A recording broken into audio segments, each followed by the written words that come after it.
Genuinely. Yeah. No, go ahead. Hello. That was quite aggressive. Well, Okay, so hello, welcome, quiet please. Hi. Okay, hello, welcome to Literific, welcome back to Literific. I think I sort of recognise you all. So first we're going to start with a few announcements before we get on to today's motion, which is this House Believes The U.K. prison system has failed. I would like to welcome us all to our union debate, which is hosted with University of Ulster. So if anybody can point out any University of Ulster Coleraine students that are here. No, because they're not here. Can we have an official motion of this house to tell University of Ulster to get bent? If this passes, I have to write them a letter. Just a quick clarification. So we've planned this from the 8th of June, I think, was the internal meeting. So we've sort of planned it, told them about it. It's the 22nd of October, I think that's the day. So from June, and yesterday they cancelled. So that was great. But anyway, so we have representing our sort of like University of Ulster side, our Emma and James. So on to announcements, that was the best one. So we have Irish Times competition, All Ireland of Ireland competition is coming up in the next couple of weeks. We have filled our team cap. We've sent 6 teams this year, so 6 teams of 2, which is like, I think it's the most we've ever sent. Probably from like 60s or something. So if you would like to be on the reserve list for the competition, because sometimes things happen, dates don't suit people, so if you would like to be on the reserve list, please speak to either me or Ben, who's second. Jim resigned. I don't even know who that is. That you do.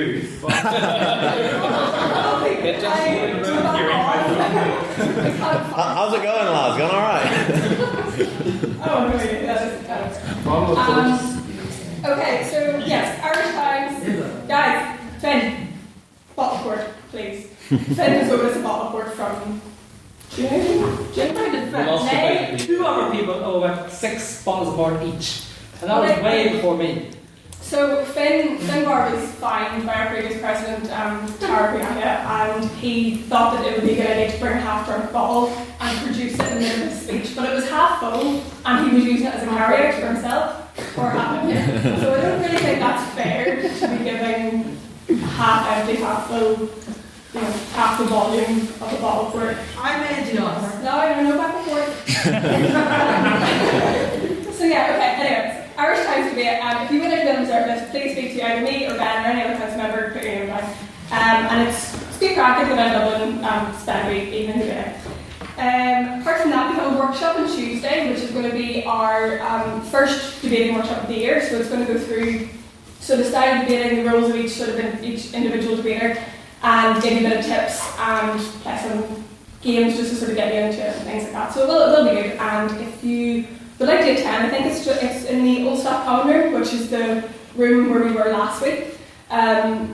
You can either get to it through this way or through outside. Both ways are outside. Anyway.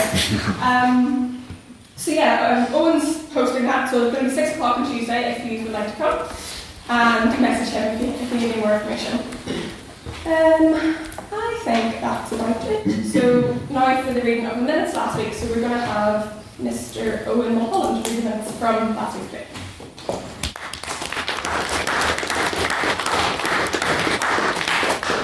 Thank you, Madam President. So this House met last Thursday on 15th of October in the Old Staff Common Room to debate This House Believes Poetry is Pointless, and we had 50 in attendance. First prop, Mr. Derek Crosby took to the podium. He expressed that poetry as a form of communicating ideas was pointless, explaining that the Oxford Dictionary definition of poetry was problematic. He then explained that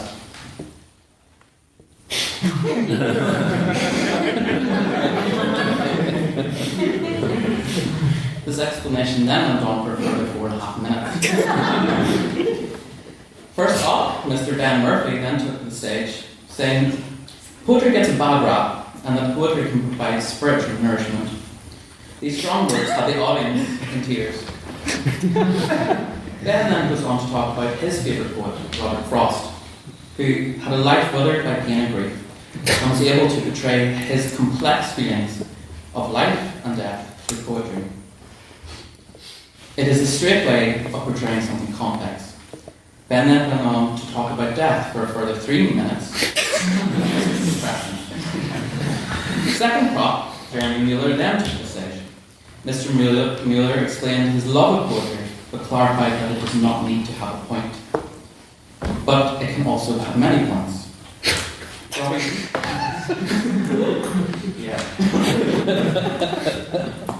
Robbie Whitehurst?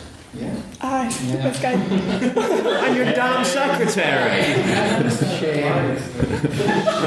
Then interjected in protest that poems such as the Jabberwocky was pure oral pleasure.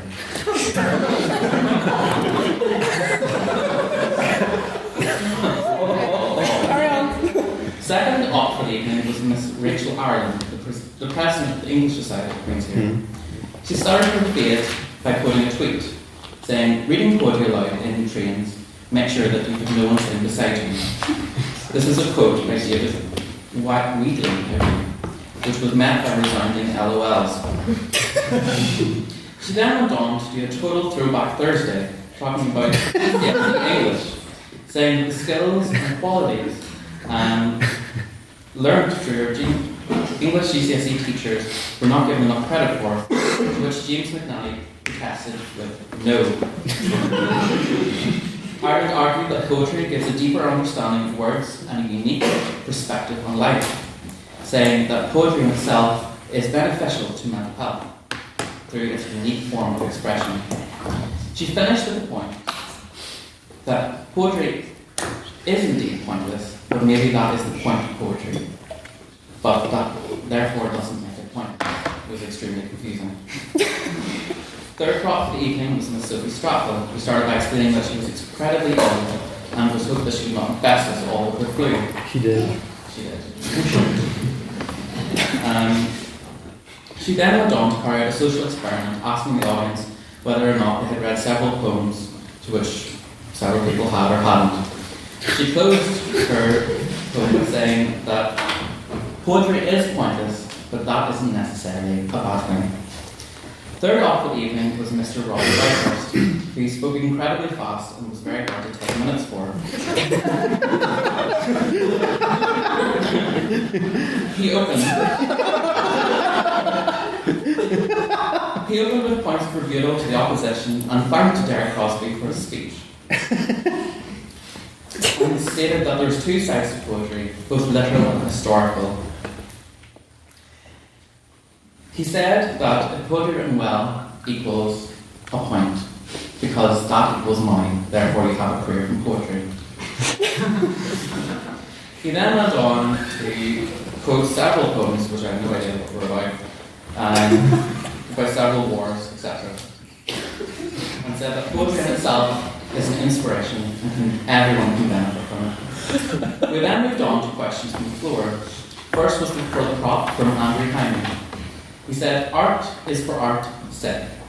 A mosquito is pointless in itself, yet we do not question that."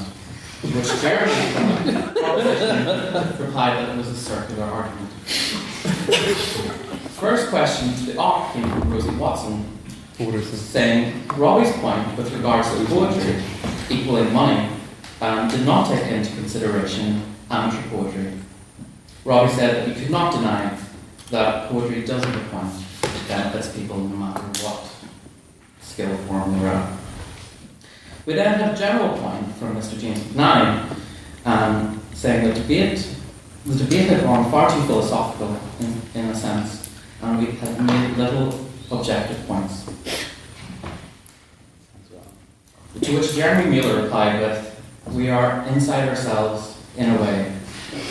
And we cannot escape." To which we cannot escape. To which the audience fell silent. We then heard questions to prop from Mr. Joe Bishop saying, "Surely there is a point if any individual goes to write a poem. To which Sophie Straffel replied with, there was a problem, this is a problem that throws up with the definition of the debate, to which the internal convener was extremely disappointed to hear, as it is up to first prop to find the debate. But as you know, the first prop's debate was mostly silence. We then heard questions be off from Mr. Stephen Conley to Robbie Whitehurst, who said that, questioning who are all these hundreds of thousands of poets who have a career in poetry, to which Robbie replied with, it was an approximation. Abstaining the motion, we had President Emeritus Tara Priapia, who said, so like, that was really boring, so like, isn't that a point that poetry is pointless in itself? No speakers had a reply. Questions to the prop then were heard from Mr. Finn Rogers, saying that all art is pointless, as everything in life is pointless, but life would be boring without it. He then went on to meow and bark at the audience, saying that this would suffice in place of language. Sophie Straffel replied with, did you even listen to my speech? Mr. Calvin-Black then questioned against the off, pressing Robbie Whitehurst for 5 alive poets who have a career. He could not do this. What In the Professional Ireland, 5 were names indeed listed. However, the genuineness of these names is yet unknown. Votes then passed. In terms of personal opinion, 5 to prop, 21 to off, and 8 abstained. In terms of speakers, 10 to prop, 17 to off, and 9 abstained. Can I take the minutes as read? Aye.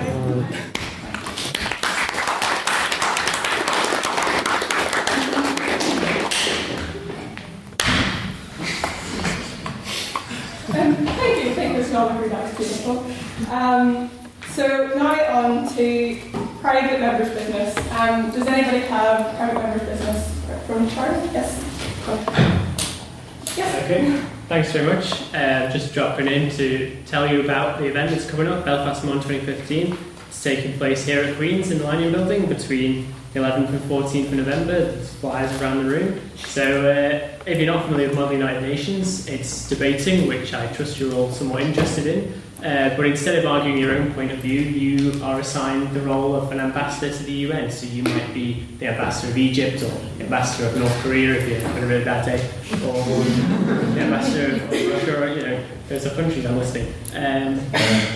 And within committees, so you might be on the UN Security Council, which is happening here in the Senate room, or you might be in the Environment Programme in the Old Staff Common Room, General Assembly in the Great Hall, or the Human Rights Council in the Council Chamber. So you'll be joining students from Queen's and from quite literally all over the world here at Queen's for this event. And the 3-day schedule includes an opening ceremony at Belfast City Hall in the banqueting hall, which will be very swanky, a trip to Stormont for a tour of the Northern Ireland Assembly, talks by various guest speakers, including a former Irish ambassador to the UN himself. And there's also a full schedule of social events, including a pub quiz, club night at the end, and things like that. And you even get Subway lunch every day. You get a 6-inch sub, a cookie, a bag of crisps, and a drink for 3 days. And all for just 20 quid, so the lunch alone is pretty good value there, but you get everything else bundled in there as well. So if you're interested in finding out more, you can go to belfastmod.org, or you can like us on Facebook at facebook.com/BelfastMod, and all the applications are being taken online, so you can register right there from the website, and hopefully I'll see some of you there at the event. Thank you very much.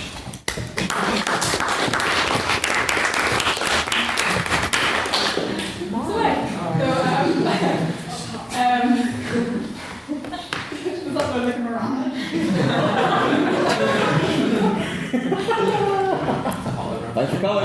Okay, so if you're interested, flyers are sort of thought that it is something to be in whenever you're not watching it. Get in touch with Charlie or us, and we can get you in touch with that. Yes, Colin. Is it private members' business? Is that okay? Yes. Okay. I don't know about the rest of you, but I thought that it was definitely done. I thought that was very rude of him to just use this as a platform and then walk out and leave us. I would ask, put a motion to the House, in fact, that fantastic, that his words be stricken from the minutes. I think it's only fair. Second. Yes. Second motion, yes. Yeah. Okay, can we have a vote? A call to vote, Madam President. The ayes Okay, so in brackets. This is why people say we're cliquing. Can everyone make note? It is official. Good. Struck. Give her time. Wow. Quiet, please. Let's go. Second. From Craig. Okay, so does anybody else have any other private member business? So this is the time you can bring up anything that you see in the news, anything you want to talk about, anything that you, of course, you have some, anything that you feel is just what we're going to chat I'm not about. trying to antagonise about. Yes, great. I'm not actually. Does anyone actually agree with the Tory policy of English votes for English MPs? No bollocks. Mr. Rogers. Okay, so hold on. That is definitely a fine of the bottle word for that right there. So that's 2 you have to bring. Anyone got an actual response that's not that? No? Tory policy or something? Yes. No. Okay. What did I just say? Okay, you can have the conversation afterwards. Anyone else got any private member business? Yes, okay.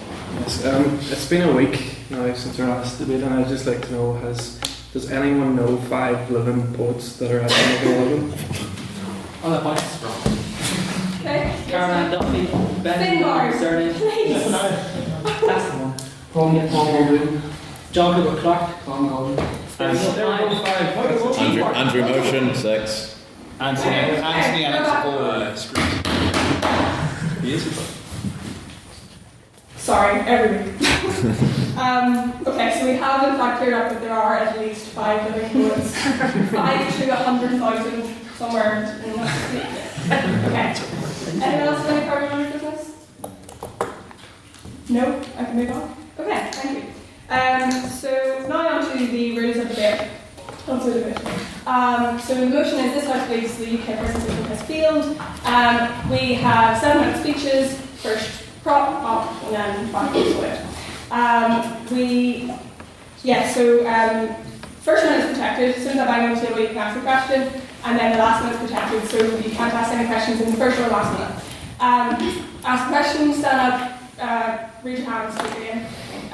It's up to the speaker whether they accept or reject a point. So if they say no or wave you down, you sort of sit down and you can ask the question again rewind. You can't, if they say no to a question, you can't immediately jump up and ask another question, or somebody else can ask a question directly after someone previous has asked one. So there will be a chance of no barking to you and be asked to sit down. Apart from that, I think. Yeah, please keep your questions brief, and we will have questions and answers at the end. I think that's right. Yes. So I would like to welcome the first speaker for the proposition motion, Ms.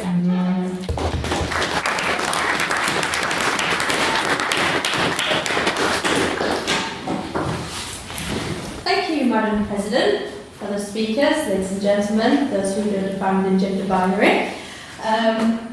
I'm not going to waste any time with this. I think it's a really simple motion. This House does believe that the UK prison system has failed. And what I mean by failed is, I'm going to use the prison's own definition of, what does it mean to be successful. I'm not even going to impose my own beliefs on what it is, because I think it fails by its own standards. And that standard is that prison helps prisoners to lead law-abiding and useful lives, both while they're in prison and after they're released. So I'm going to start by saying it doesn't do either of those, and I'll start first with while they're in prison, and then I'll move on to when they're released. And then my friend James is going to argue that the system fails to pass both basic moral and humanitarian standards, and it's a disguised system of oppression and forces disadvantaged people into unfair and cruel circumstances. But before we get onto all that stuff, let's just say why it fails by its own standards. So, why the system fails in law-abiding and useful lives whilst in prison. Prisoners are ever increasing. See the Prison Reform Trust stats on increase in prison population. It seems unlikely that they're fulfilling nice, clean, good, purposeful lives in the prison system if they're just reoffending straight after they leave. Prisoners are very likely to reoffend, especially with drugs, whilst they're inside prison. So they're not even waiting until they're outside of prison to reoffend. And if you're taking drugs, that's not, it's not law-abiding and it's not useful to anybody, and that's what they're doing whilst they're in prison. Much of prisoners' time is spent doing unuseful activity. It's boring, it encourages people to take drugs, as we've already said, especially legal highs, and it doesn't help them solve the problems that they have. It's not like prisoners haven't got things they could be working on them. Literacy skills, numeracy skills, they're not working on them. In fact, over half of prisons are failing Ofsted standards. Failing, not even not very good, they're totally failing Ofsted standards. And prisons don't even keep prisoners safe whilst they're in prison. There's a very, very high incidence of suicide and self-harm in prison. In 2014, the rate of self-inflicted deaths among prisoners was over 100 per 100,000. 100 per 100,000 are dying from suicide. In the general population outside of prison, it's 11.9%. That means if you're in prison, you're almost 10 times more likely to kill yourself while you're in prison. On that one, did you say it was 11.9%? I didn't say you could speak.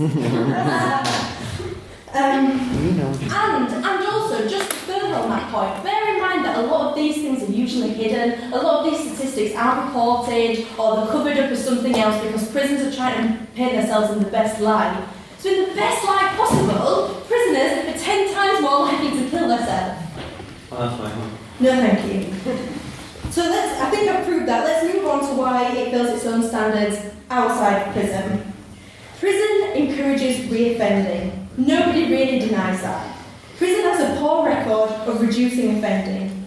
45% of adults reconvict within the first year of release. 45%. I'm just saying, to pass a module at Queen's, you need to get 40%. 45% of people are reoffending. That's a fail in my eyes. Furthermore, no thank you, over 2/3 of people under 18 years old are reconvicted in a year of release. So it's even more prevalent in young people. Arguably, the people we need to be trying to help the most, people with the rest of their lives still ahead of them, we're failing more so. And the most damning part of all this is that prisons encourage offending among people who have committed minor crimes. In other words, who aren't born or career criminals. These aren't terrible people that have been somehow born that way or that want to make a career of crime. They've offended minor things, and yet, because of that, they are... no, thank you. They're destined to live a career of in and out of prison. Short prison sentences are less effective than community sentences, so it's not like there isn't an alternative. There is a better way of doing this. People serving prison sentences of less than 12 months had a reoffending rate of 7% points higher than similar offenders serving community sentence. They also committed more crimes. And finally, only 12% of employers surveyed said they had ever employed somebody with a criminal record in the past 3 years. 1 in 5 employers said they didn't even consider them for the recruitment process. So if you've had any time in prison at all, you're 4 and 5 times more likely not to be considered to get a job. No. Even people that have committed minor crimes, we are, we say they live useful lives. We're condemning them to a life of unuseful. No, thank you. Prisoners won't get jobs. Big incentive, and that's a big incentive for people to reoffend. We're not giving these people choice. We're failing these people. We've failed hundreds of thousands of people already, and it can't go on. Now, before I leave you, I just want to give you a note before I pass you into the shaking position. I'm probably going to tell you that, okay, it's not great because nobody can argue the prison system's great, but we can just tweak it, we'll just reform it a little bit and it'll be fine. Don't let them do that. We can't effectively reform and do justice until we totally accept it's failed. Let's accept it's failed, let's move on, let's reform, and let's do these people, justice. And finally, if they try to say, oh, well, it's kind of failing, but we can save it before it's totally failed. No, those statistics don't lie. It's already failed, we've already failed lots of people, let's not do it anymore. This House believes the UK prison system has already failed. Thank you.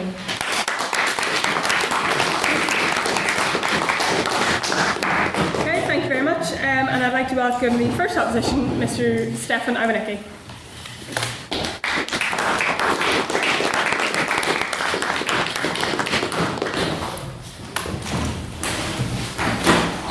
Thank you for your impassioned opening speech. Welcome. No back and forth, the rules are very harsh. I would like to thank you for turning my speech completely on its head.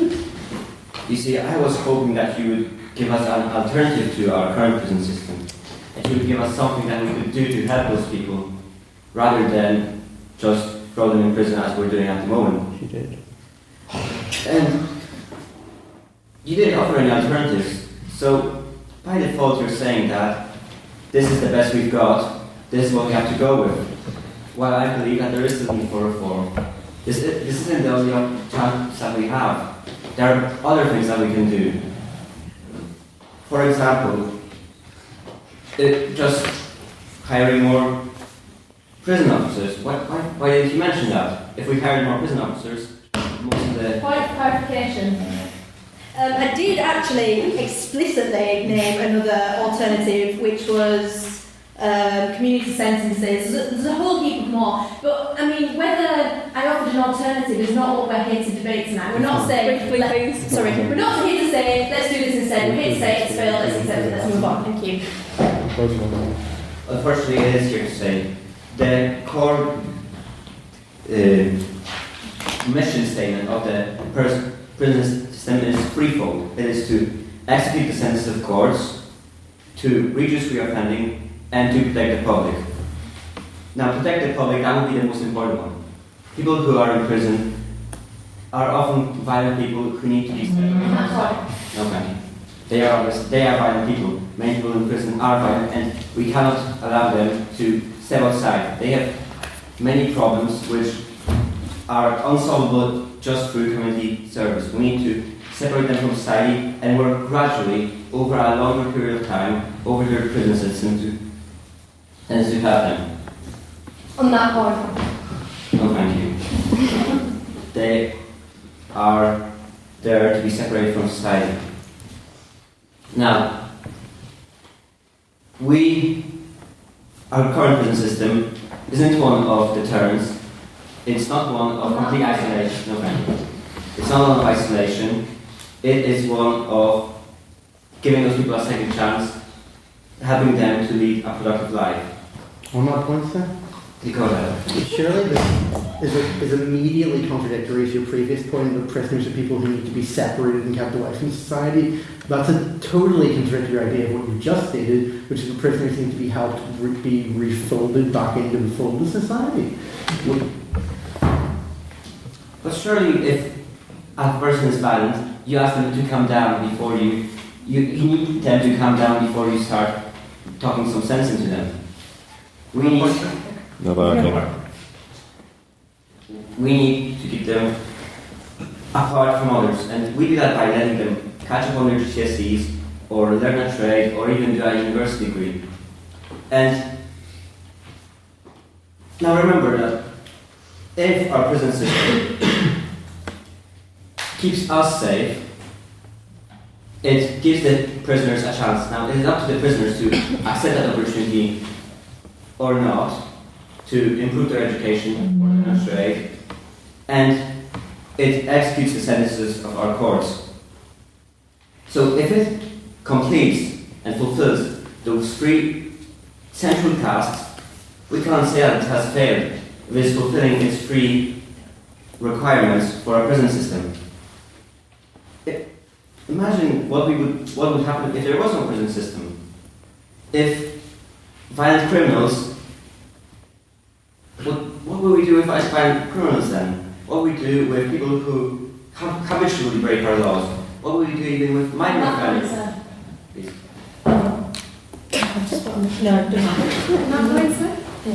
Go ahead. I think we struggle to imagine that because we come up with this really easy system where we take the people we don't like and we stick them in the corner and we forget about them. We struggle to imagine a better solution because we've got the easiest one and the one that we like we don't have to think about. Here. There are no easier solutions.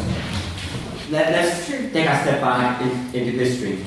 What were the solutions back then? If somebody stole, we didn't put them in prison and teach them that it's wrong to steal, give them an alternative. We would just cut off their hand to make sure that they can never steal again, or hang them. That's the historical alternative. A person has their own free will. A person can do whatever it wants. And it is up to society to limit it so that it's only the free will is constrained by other people's free will. The right of property, my right of property, is protected just like a person's right to freedom. And the prison system reconciles those rights of everybody. It makes sure that everybody's rights are satisfied. Now, I would like to say that our prison system must work since crime is decreasing. Year on year, there is less and less crime. With our rising population, there is less and less crime. Overall, there is a decreasing violence in prisons. Go ahead. What proof do you have that it's the UK prison system that's causing that decline, and not better education or better prospects or a better economy that is that? Better economy, not really. Better education, again, the funding for education is decreasing. And this is a recent shift in statistics. And even in our, let's call it lean years, our prisons are becoming better rather than worse. I mean,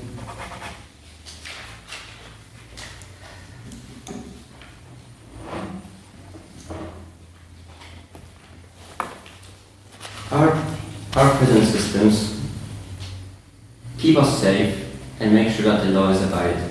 If law is abided more and more, it is fulfilling its job, whether it be deterrence, isolation, or rehabilitation. Whatever you understand, whatever you like to think, it is making our society a safer and a better one. I urge you to vote for the opposition. Condemnation of our prison systems would do absolutely no good because this is okay. Yeah. I just want to say that I would challenge your definition and go with the mechanical definition of failure, which is something either works or it doesn't. And if crime is decreasing, the thing works. Thank you.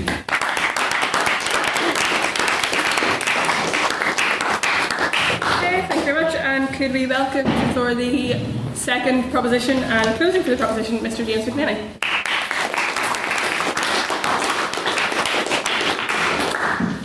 Okay, ladies and gentlemen, I realize I'm going to jump right in. I would love it when I'm a proposition speaker and I'm given a burden that is easy to meet. We are asked to show the prison system has failed.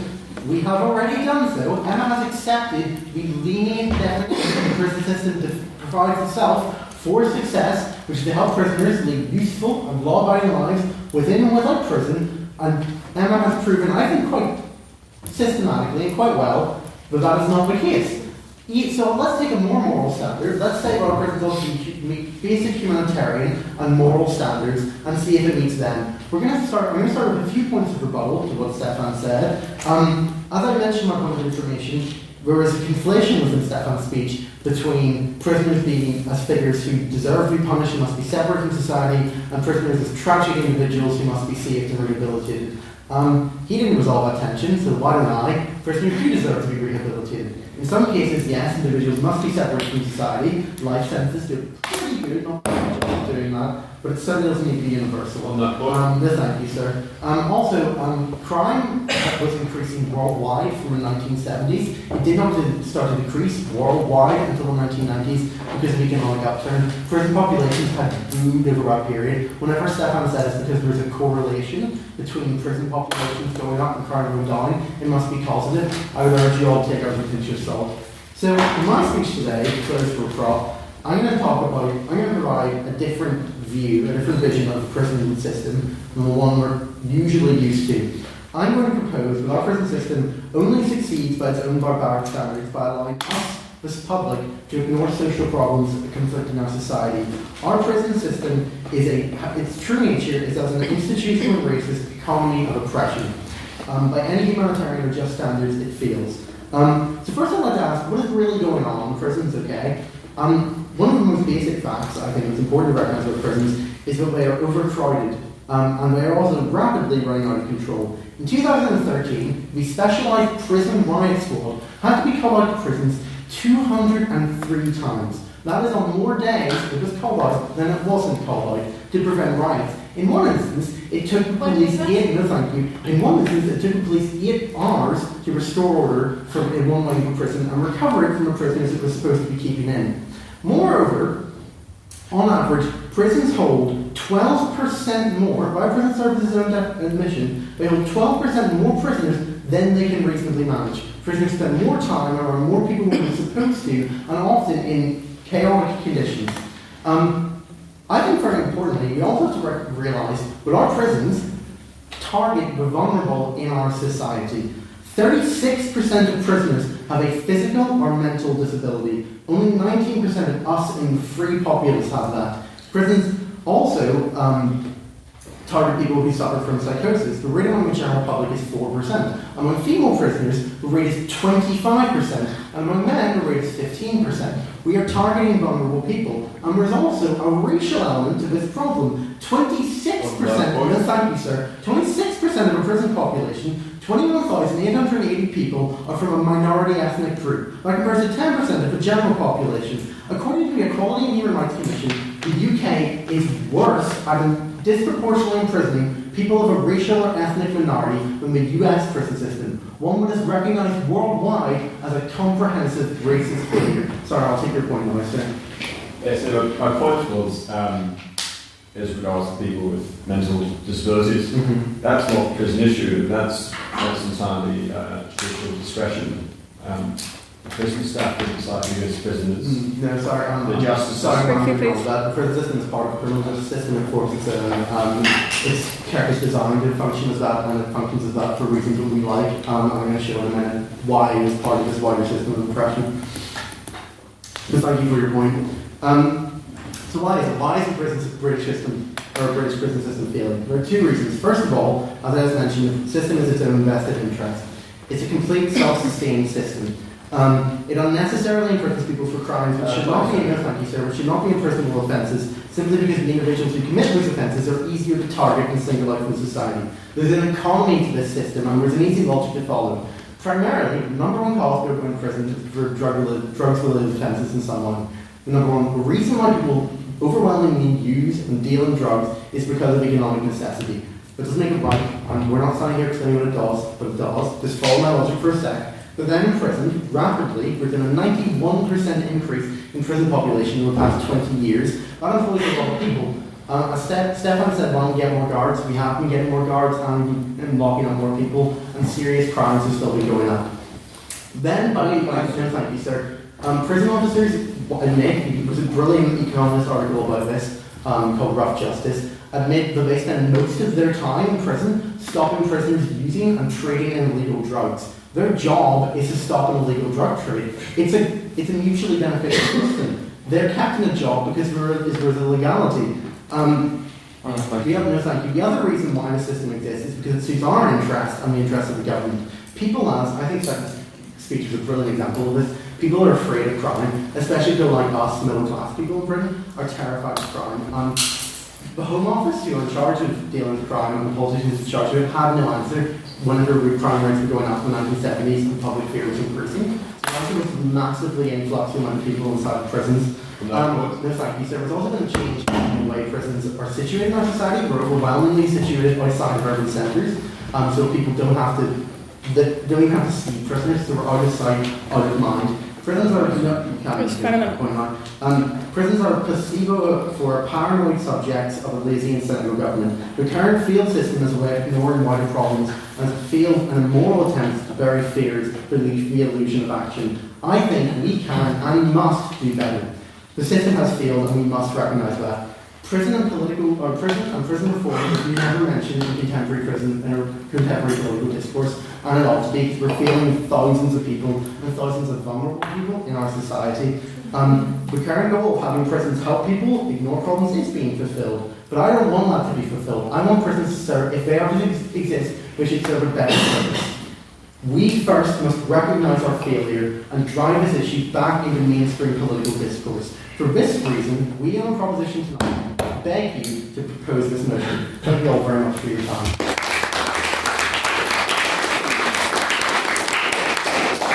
Okay, thank you very much. I'd like to welcome the last opposition and the closing speech for the signet from Dr. Craig Knight.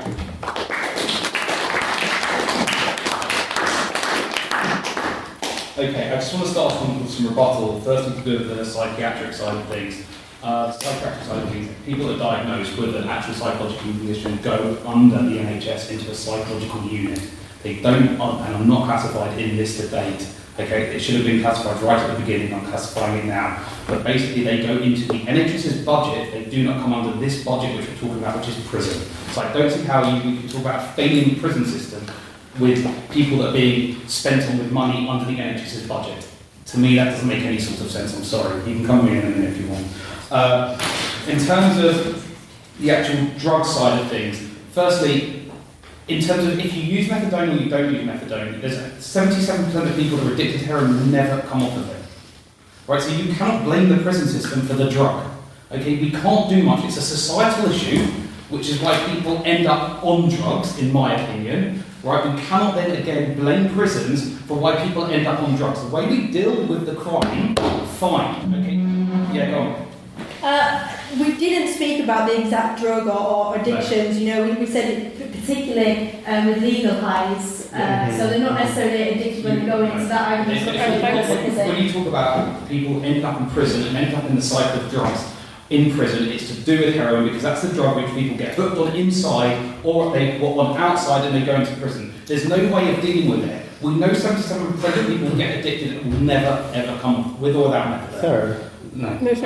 Okay, in terms of society, you talked about this sort of increasing number and increasing amount of people that are coming in. I'm sorry, I know I'm going to go into the sort of my anti-EU rhetoric here, but if you look at the statistics from last year, we had 8,500 people that were incarcerated. That was the amount of new imprisonments from last year alone. 1,500 of them were from Eastern Europe. Okay, so you're talking about 18% of people that are getting incarcerated from Eastern Europe. Right, if you speak to any police officer on the street, right, they will tell you that is the figure. That is not racism. That's not in terms of prejudice against it. Right, that is just what happens in terms of the reason why we're having an increase in the amount of prisoners. It's because we're part of the EU. Sorry.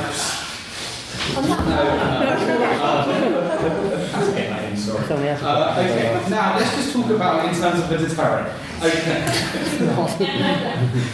Okay, so look, I do think we're going to have to touch on the upstream causes of crime, things like the economy, social issues, and then the downstream causes, the actual sorts of reasons why people would end up doing crime. That's, in my opinion, a slightly different debate again as to why they're doing it. Once they're a criminal, that's where I think the debate is. So I'm going to try to ignore these upstream causes and these downstream causes of crime, if that's okay with everybody. It's just a completely much bigger debate here. But in terms of crime, okay, we had in 1997, I know these figures have been spouted out, I just want to clarify some things. In 1997 there was 20 million crimes, total crimes. Okay?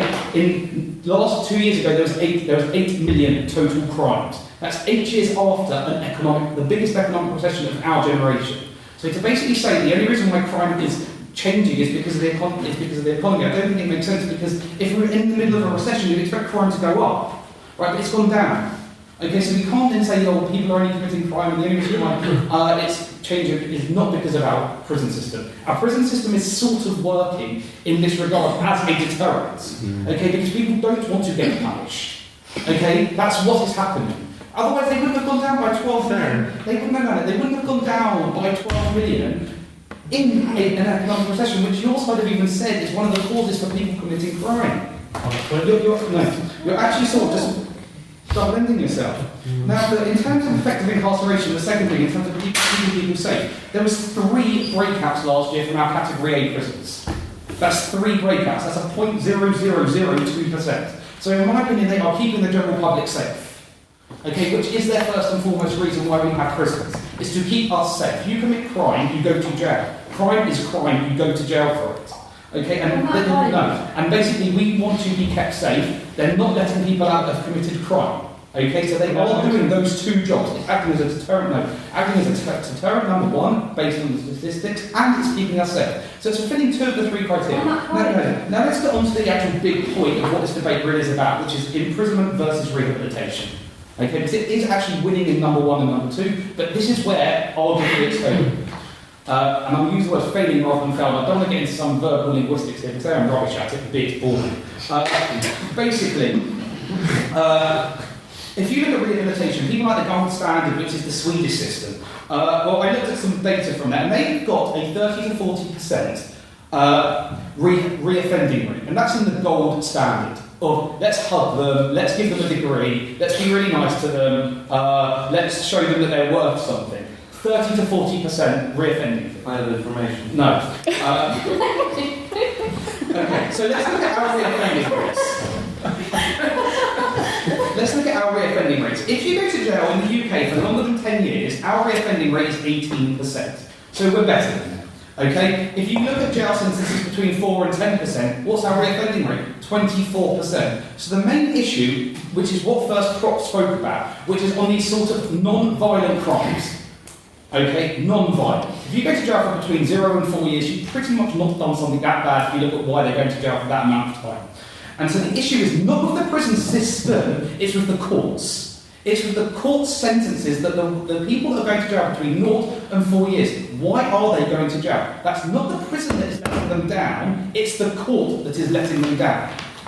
Okay, if they are going to jail, right, they're in the system. They should be stopped from going to jail by the courts. They're a completely separate entity. You've got the courts here, and they're going to jail for 6 months, do this, do that. That's what's going on. We have an issue here, and I'll now go back to the upstream causes of the actual causes of crime, and then what courts are doing. They're the 2 biggest issues here. Once they're in jail, and people should only be going to jail when they are violent criminals that are a danger to society. Before that point, we should be doing a hell of a lot more in society for them. And they are 2 completely separate issues. Okay, we need to be having, and you asked us to put an argument across, and we're about to do that. Right?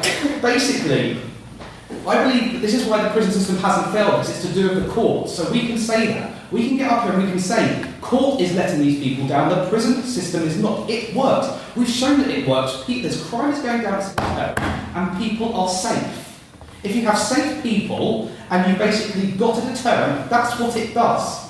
Okay, so we need to have better education, we need to have more societal uplift, which is what the Tory government does. We can have 16 years of a Labour government oppressing people with benefits now. We should be leaving here and we would have less new criminals.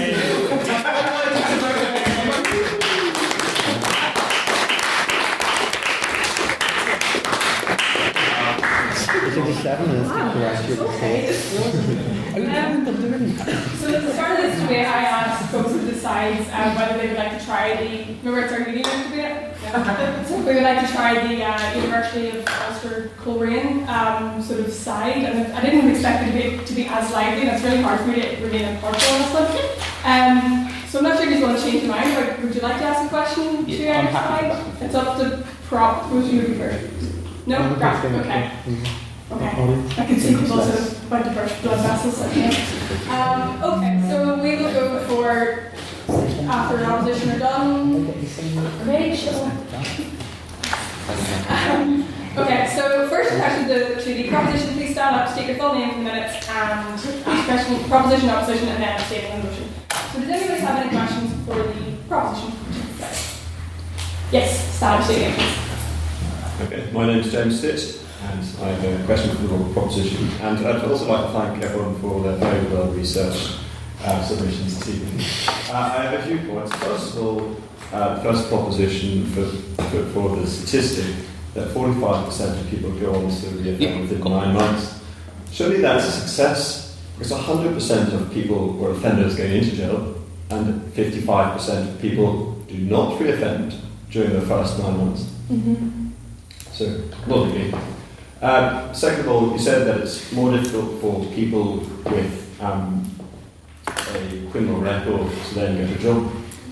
Well, a criminal record covers much more than just custodial sentences. It also covers community orders and suspended sentences and all that sort of stuff. And my third point is, what is the point of comparison here? We're saying that the UK prison system has failed, but what are we comparing it to?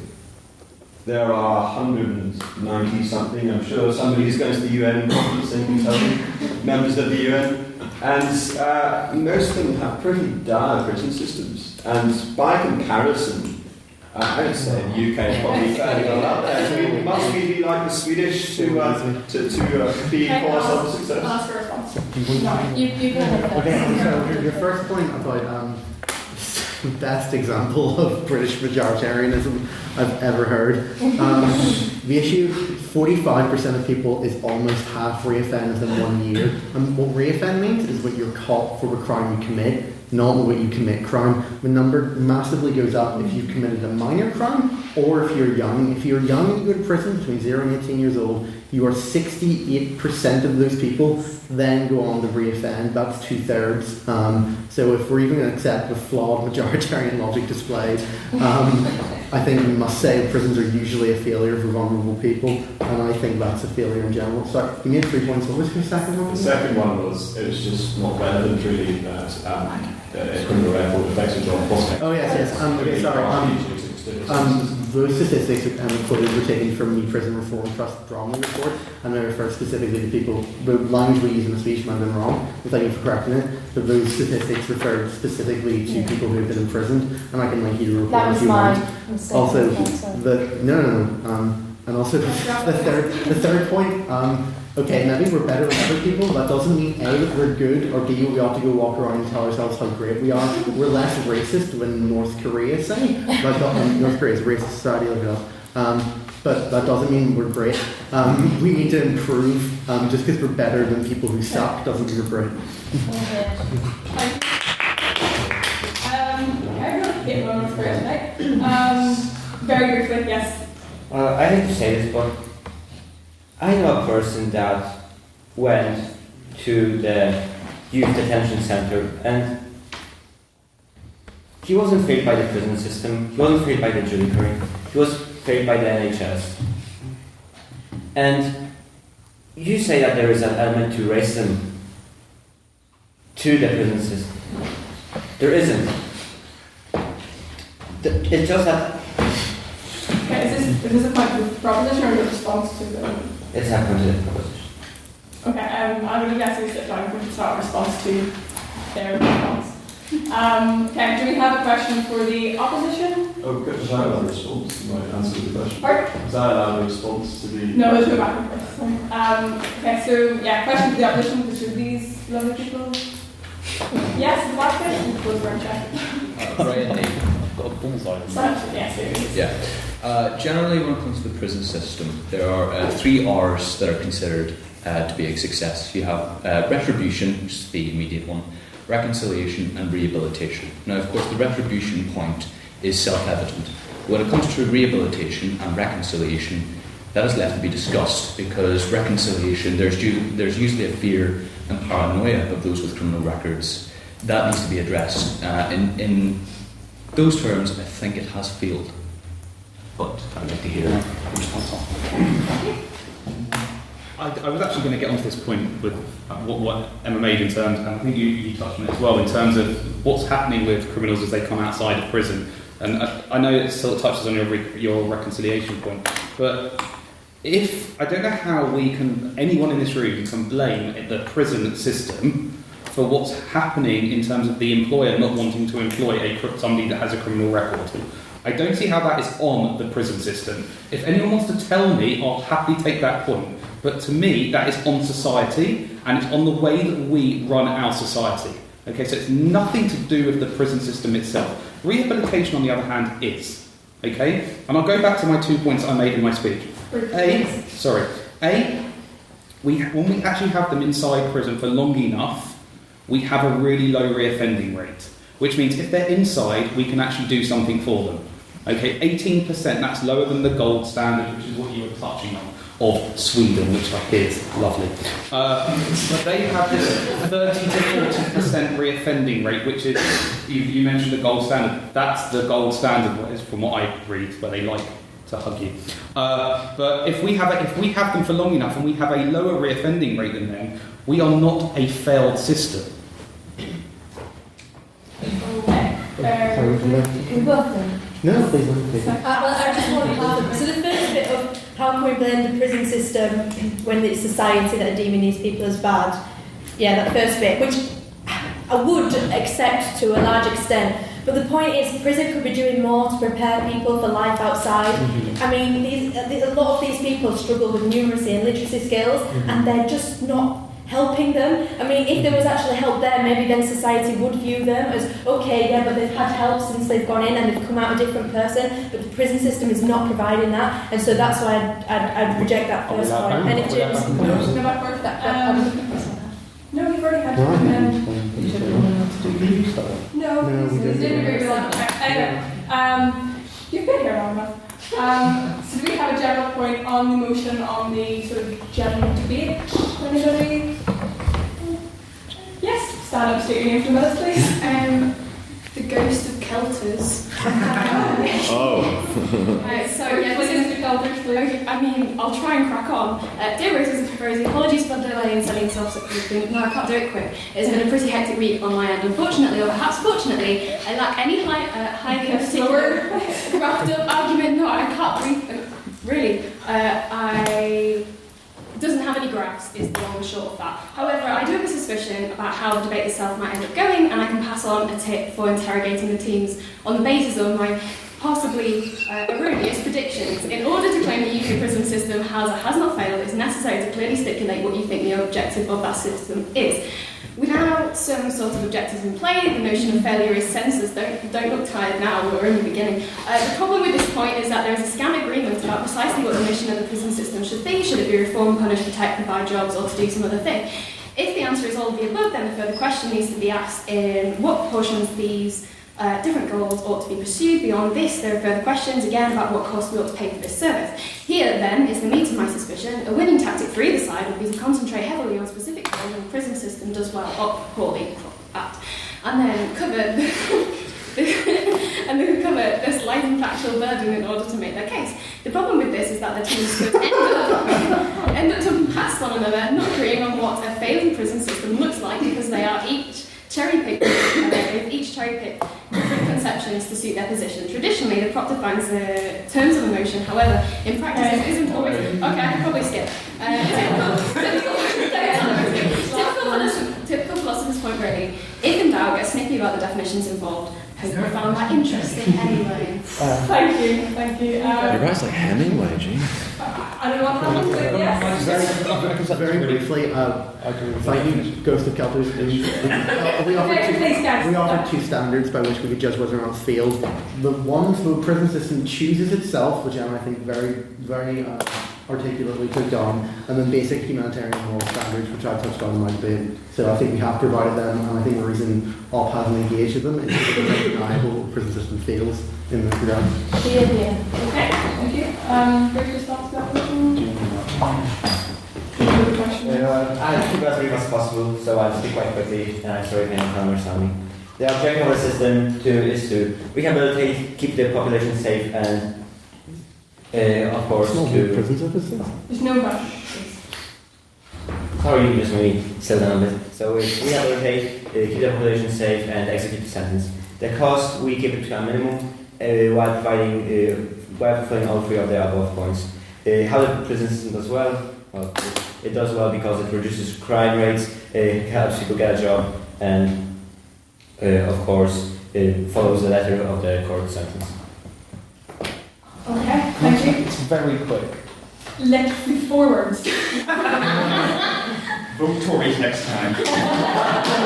In David Cameron's speech at the conference, he actually stood up and went, crime should be punished. So therefore, if the Prime Minister is saying we need to treat it as punishment, it should be included in the definition. Thank you. I think that sounds good. I'm going to go forward. Okay, so we'll back to another round of questions. Has anyone got questions for the... If the speakers should please stop speaking to each other and the audience. It's like running a nursery school. Question to the proposition, which is Jim and Emma. Yes, in the tweed jacket. Yeah, that's a secondary point I want to make, that people aren't dressing up enough anymore. Sorry. I'll move that one with Frank Jonathan Finlay, if anyone's picking that up. Quite a lot of your argument has hinged on what you give as the, quote, the prison system's own definition, unquote. I looked it up because I haven't heard that before. That's the definition given by, first of all, the prison service, not the prison system. You could argue the prison system is something a bit more abstract than that. That's the definition given on their website.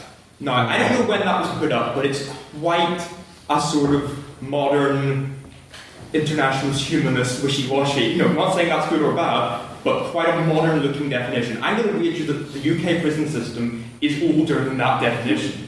And that at its fundamental origins, the purpose of the UK prison system was not to do that.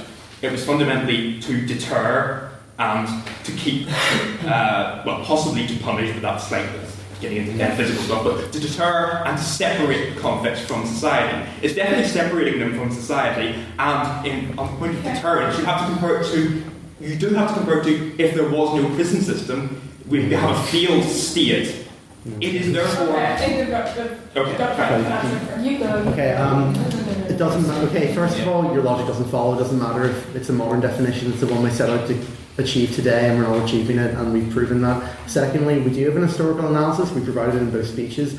The idea that prisons are there to deter and punish isn't true. Read some Foucault, discipline and punishment in society. The purpose of prisons, invention of the modern state in the 17th century onwards, it was designed to punish selectively and punish better. Prisons are a failure as a method of, as a way of deterring offending. The people who are most often in prison, who get in prison for crimes, are very likely to reoffend. People keep going through it. So even individuals who have reoffended aren't deterred from offending again. We have provided all of the burdens you set out to give us in your question, and next time you can listen. Okay, well, that's great. We're not going to go for responses this time, but do we have a question for the opposition? No, we're on opposition this time. Anyone for the opposition? Yeah, you asked Papa. Yeah, that's right. I'll state your name again if you like. James City. In relation to the opposition, yes, would you accept that the prison system has failed in relation to stopping criminality within drugs? Stopping criminality in relation to drugs within prisons. Surely there's a lot of drug use in prisons, and it's a failure. Surely. I want to stand up here and say I believe that drugs get into prisons too easily. The real problem is right now with drugs is that you just can't get people off of them because they're just so addicted. We don't have the medical capabilities yet. The best medicine we've got at the moment to get people off of heroin is methadone, and it doesn't work. Right, so we need medical advancements that actually sort that problem out. That's the reality. The highs aren't the main issue in reality. The main issue is heroin. Has anyone got a point of stating on the motion? Yes, Mr. Rogers.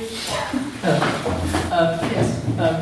Do you think that if prisoners were allowed to vote, it might give them a greater sense of duty and make them feel they can play a positive role in the country they live in, and let's put them on a path to living that law-abiding and useful life? Whilst the president-elect. Okay, thank you. This is my Irish Times motion from last year. Go on. Maybe. My personal opinion is that extending the franchise is a good thing. I give prisoners the vote and 16-year-olds the vote and, all kinds of things the vote. But I don't really think that's strictly relevant to the motion of, why it's failed. I mean, I'd love to chat to you about that in the pub afterwards, but why it's failed is irrelevant. The fact is it has failed, and, we should support the motion. So that's all I have to say on that. Thank you. 4 words. Never, never, never, never. Thank you, Dr. Pesach. That's my act. Yes, no line of work, please. Okay. It's starts with 4 words. Oh yeah, well, 1 word 4 times. Okay, so do we, right, last round of questions. Have we a question for the, proposition 1, proposition 1? No? Yes? Back, please. Okay. In the judicial system, usually prison is a last resort. Now, when the judge is making a sentence and you're looking at a defendant, generally you're looking at their record, you're looking at how many times they have reoffended beforehand before you actually put them into prison. Now, my aunt is a probation officer. She works with offenders and stuff like that there and tries to rehabilitate them. They get a lot of care, they do, and they get a lot of chances before they go into prison. When they go to prison, they've generally expended all other possibilities. They've generally got rid of all their chances, plenty of chances before then. That's when they're put into prison. So in that case, prison is generally just a place to put people with very antisocial tendencies so they cannot continue to reoffend, essentially. That's my point. If you'd like to respond to that. Okay. Thank you very much. I think that really falls under Emma's she talked about for prisoners trying to live law-abiding lives within prison, and even within prison, instances of assault, suicide, which is actually a crime, and the use of illegal drugs and the trading of illegal drugs is very high. So prison is not a good method of stopping people from committing crimes even while they're there.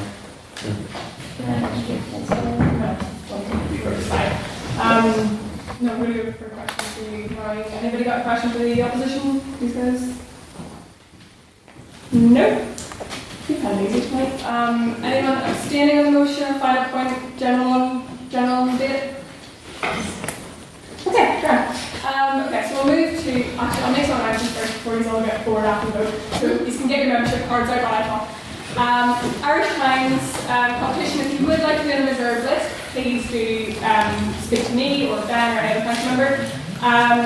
Next week's debate is, it's our Halloween debate. So we expect you all to be dressed up. We have actually had people dress up last year. I think we had 50 people, the year before was 70 or something like that. So please do come dress up, everybody else will be. And the motion is Voldemort, Dracula and Hannibal. So it should be really, really good. The format of the debate will be slightly different, but that'll be a big spooky surprise. I am sorry. What else did I say? Okay, debating workshop is on Tuesday at 6 p.m. in the old staff common room, and we are all going to the pub afterwards to continue the debate, sit and chat, and just drink and chill. Yes. Madam President, if I come to the workshop, will it count towards my degree plus? What a very insightful and well-rehearsed question. So if you have attended 50% of the debates and at least one workshop or the competition, which there's times, you will be eligible for Degree Plus, which means we will sign a wee fancy letter for you that you can apply, and when you get your degree, you'll get a wee certificate based on your extracurricular activities. So the letter will count as one of those, and we can categorise it Route B of Degree Plus. So Is that true? It helps your employability after you leave. What another insightful question from a council member. I believe that it does increase your chances of employability unless you have a criminal record. Got in there first. Has anybody else got any other private member's business again? Yes. You have to write anything for Degree Plus. Yeah. Although in my, you do have to write sort of like a justification of what you've learned from debating and how great debating is, and we like that. But I have to write a letter, so it's 50-50. I think it's about 500 words, so it's not that much. Yeah, Just on that point, you can't get degree plus with Literafic alone because it's strictly it's combinations. You need to do something else like. There's literally, you will get degree plus with jobs, things like that. Like you can just sort of like combine your extracurricular activities, and if you are like heavily active in a society, they'll accept one. So, you know, Literafic, why not? It's a good society to be active in. There's like 40 events or something. So yes, come to the workshop, degree plus, and the pub afterwards. I said what I want to say. Does that count degree? Yeah, that's the pub counts as being active as well.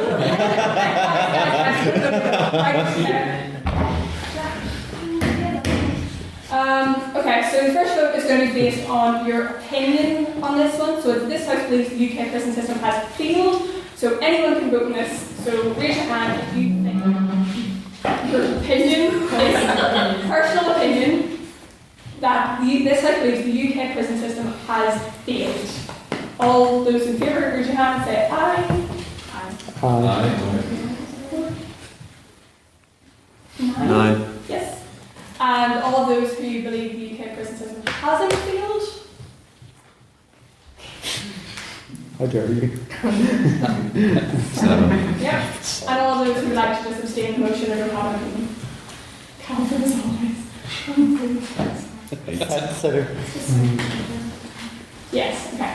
And this vote is for members only, so if you would like one of these, can someone hold up the really shiny membership cards, please? Oh, yeah, I love it. So if you would like to sign up for membership again, it's £5 Victor Robbie, who's standing on the other ground. And if you, this vote is based on speaker ability, so if you believe that more ease of that word than was necessary, if you believe that the proposition spoke better tonight, please give me membership cards and say aye. Aye.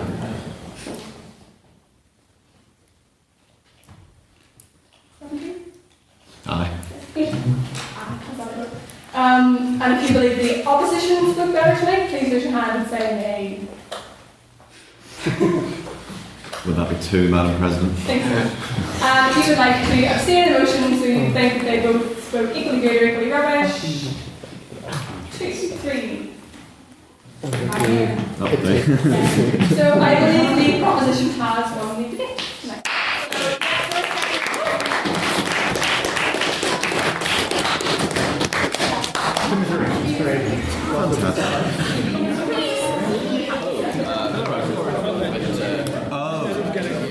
Ryan, how did that happen? It got stuck in the water. It's because it's got plastics and plastics. It's stuck here like that. Are you looking for a new one? No, that was the after. See,